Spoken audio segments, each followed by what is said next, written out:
Now for a look at stories making headlines around the world, and we're going to start with the political unrest in the Maldives. The government of the island nation declared a 15-day state of emergency on Monday amid the bitter standoff between the president and the Supreme Court. For more on this, let's turn to our Ro Aram. So Aram, what exactly has led to all this unrest in a country considered by many to be the ultimate paradise? Well, Mark, the Maldives has been plunged into chaos in recent years amid a crackdown on dissent, with President Abdulla Yameen Abdul Gayoom jailing almost all of his political opposition since he came to power in 2013. The crisis was exacerbated last week when the Supreme Court surprisingly ordered the release of the imprisoned opposition leaders, as well as for 12 lawmakers to be reinstated. That would restore an opposition majority in Parliament and potentially create a platform for impeachment.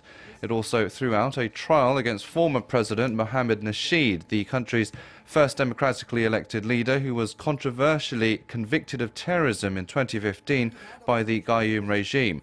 Opposition supporters have staged street protests lobbying the government to obey the court order, but an infuriated Gayoom eventually declared the state of emergency. The move gives him sweeping powers to make arrests, search and seize properties and restrict freedom of assembly.